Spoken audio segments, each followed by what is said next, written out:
తెలంగాణ రాష్ట్ర సీఎం నిన్న మాట్లాడుతూ చాలా విషయాలు చెప్పడం జరిగింది. ముఖ్యంగా రైతు రుణమాఫీ గురించి ఆగస్టు 15 వరకల్లా రైతులందరికీ ఏకకాలంలో రుణమాఫీ చేస్తా అని చెప్పడం జరిగింది.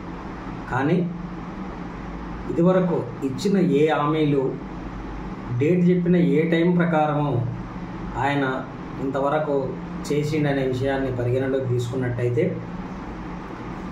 డిసెంబర్ 9వ తారీఖు నాడు 2 లక్షల రైతు రుణమాఫీ చేస్తా నేను సీఎం పదవి ఎక్కగానే అని చెప్పిండు. అది గాలికి వదిలేసిండు. డిసెంబర్ 9 తారీఖు తర్వాత మళ్ళీ నెల రోజులు అన్నాడు. నెల రోజుల టైం గడువు అనేది పూర్తి అయిపోయింది. తర్వాత మళ్ళీ 15 రోజులలోనే మాట్లాడుతున్న లోన్ తేవడానికి 5 సంవత్సరాల్లో లోన్ రిటర్న్ కట్టడానికి కూడా ప్రాసెస్ అంతా చేసిన ఆ ప్రాసెస్ ప్రకారమే రుణాలు తీసుకొచ్చి రైతు రుణమాఫీ చేస్తా అని మళ్ళీ ఒక హామీ ఇచ్చిండు. అది అక్కడితోనే 70 రోజులు గడిచిపోయింది. ఆ తర్వాత 100 రోజుల తర్వాత చేస్తా అని చెప్పిండు. 100 రోజుల కాలం కూడా గడిచిపోయింది. ఇప్పుడు కొత్తగా ఆగస్టు 15 అని చెప్తున్నాడు. ఈ విషయాన్ని బట్టి చూస్తే రేవంత్ రెడ్డి 100కు 100% ప్రజల్ని మోసం చేయడానికి కావలసినటువంటి ఆలోచనలు అన్నీ ఉన్నాయని మనం అర్థం చేసుకోవచ్చు. ఆయన మాటల్లో నిజం లేదు. నేను నమ్మే విషయం ఏంటంటే 100కు 100% నమ్మగలుగుతా. ఆయన రుణమాఫీ చేయడం, ఆయన 5 సంవత్సరాల సీఎం పదవీ కాలం మొత్తం సరిపోదు అని కూడా నేను గుర్తు చేస్తున్నా మీ అందరికీ.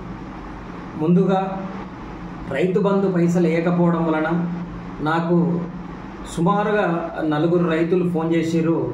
నారాయణపేట నుంచి ఒక రైతు, అలాగే ఖమ్మం జిల్లా అశ్వరావుపేట మండలం నుంచి ఒక రైతు, తెల్కపల్లి నుంచి నాగర్ కర్నూలు జిల్లా తెల్కపల్లి మండల పరిధిలోని గ్రామం నుంచి ఒక రైతు.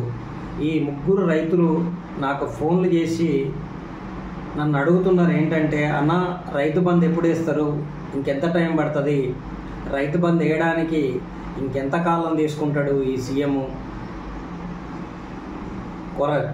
ఒక చేతగాని సీఎం తెచ్చుకొని మనం నెత్తిన పెట్టుకున్నామా అని వాళ్ళు మాట్లాడిన మాటలు ఏంటంటే గుండె తరుక్కపోతుంది.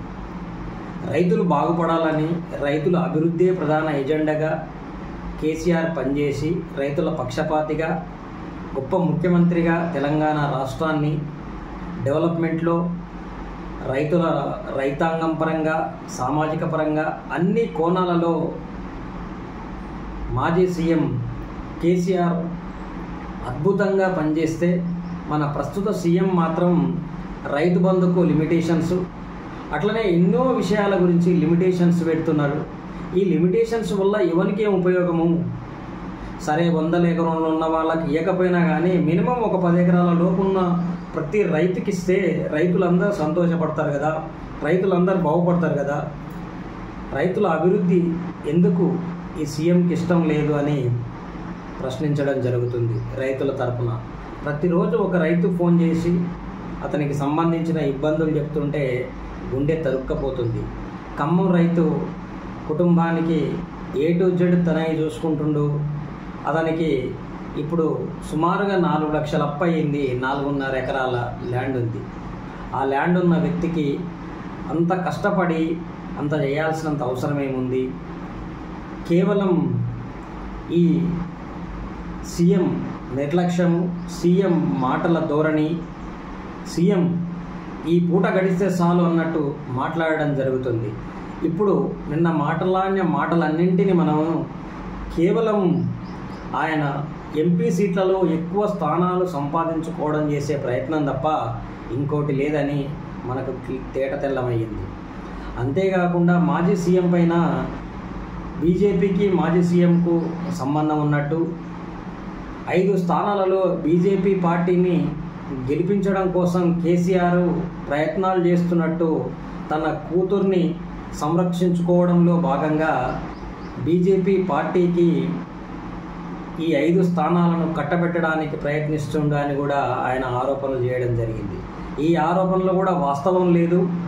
కాంగ్రెస్ పార్టీకి ఆ 5 స్థానాలలో సీటు రాకపోవచ్చు అనేది ముందుగానే పసిగట్టిన రేవంత్ రెడ్డి కొత్తగా ఈ వంత పాడడం అనేది స్టార్ట్ చేసిండు. అంతకుమించి ఇంకేం ఉండదు. రేవంత్ రెడ్డి చాలా చాణక్యుడు, అపర చాణక్యుడు. రాజకీయ ఎత్తుగడలు రేవంత్ రెడ్డికి తెలిసినంతగా ఇంకెవరికి తెలియవు. ఆయన ఎత్తుగడల ముందు మహా యోధులే కాంగ్రెస్ పార్టీలో నోరు మూసుకున్నారు. ఈరోజు సైలెంట్గా కూర్చున్నారంటే రేవంత్ రెడ్డి రాజకీయ ఎత్తుగడ ఏ రేంజ్లో ఉంటుందో మనం అర్థం చేసుకోవచ్చు.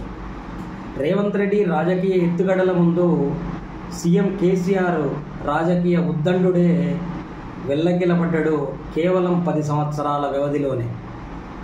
అంతేకాకుండా సీఎం రేవంత్ రెడ్డి తన అనుకున్న పనిని నెరవేర్చడం కోసం ఎన్ని మాటలైనా చెప్తాడు, ఎంతమందినైనా మభ్యపెడతాడు. ప్రజలను మభ్యపెట్టడానికి, ప్రజలను రెచ్చగొట్టడానికి కావలసిన ప్రతి ఆయుధము సీఎం రేవంత్ రెడ్డి చేతిలో ఉన్నందుకే ఈరోజు కేవలం 17 సంవత్సరాల కాల వ్యవధిలోనే సీఎం పీఠాన్ని అధిరోహించిండు. సీఎం పీఠం పైన రేవంత్ రెడ్డి కూర్చున్నాడు అనే విషయాన్ని నేను మీకు గుర్తు చేస్తున్నా. రేవంత్ రెడ్డి ముందు అందరూ తేలిపోవాల్సిందే. రేవంత్ రెడ్డి అంటే మామూలు కాదు. రేవంత్ రెడ్డి అంటే రాజకీయ యోధుడు, రాజకీయ విశ్లేషకుడు, రాజకీయ వేత్త, రాజకీయ శాస్త్రవేత్త, రాజకీయ పారంగతుడు, రాజనీతి శాస్త్రంలో దిట్ట. కానీ పరిపాలనలో మాత్రం అన్ని సొట్టలే కనపడుతున్నాయి. పరిపాలన మాత్రం ఆయన దగ్గర శూన్యం ఉంది. తన తప్పులను, తన లోపాలను కప్పిపుచ్చుకోవడం కోసము మాజీ సీఎం కేసీఆర్ మీద రకరకాల దుమ్మెత్తిపోసే కార్యక్రమాలు మొదలుపెట్టిండు. అదే ఒకటి ఫోన్ ట్యాపింగ్, ఇంకోటి కవిత కేసు, ఇంకోటి కాళేశ్వరము, ఇంకోటి ఇలా ధరణి పోర్టలు, ఇట్లా ఎన్నో చెప్పుకుంటూ పోతే ఎన్నో విషయాలు ఉంటాయి. ఇట్లా ఒక్కొక్క దానికి ఒక్కొక్కటి లింక్ పెట్టి గత సీఎంను ఆయన పరపతిని దెబ్బతీసే విధంగా ఆయన పైన ఆరోపణలు చేస్తూ, ఆరోపణలు నిజమే అని నమ్మించే విధంగా ప్రజలను మభ్యపెడుతూ ప్రస్తుతం అధికార పీఠంలో ఉన్న సీఎం పనిచేస్తున్నాడు. కానీ సీఎంను మేల్కోకపోతే ప్రజలు నీకు అతి తొందరలోనే బుద్ధి చెప్పి నిన్ను కూడా మాజీ సీఎం చేస్తారనే విషయాన్ని గమనిస్తలేవు. రాష్ట్ర ప్రజల పట్ల నీకు నిబద్ధత అవసరము. ఏదో తాత్కాలిక గెలుపు అనుకోవడం అది నీ భ్రమకే వదిలేస్తున్నాము.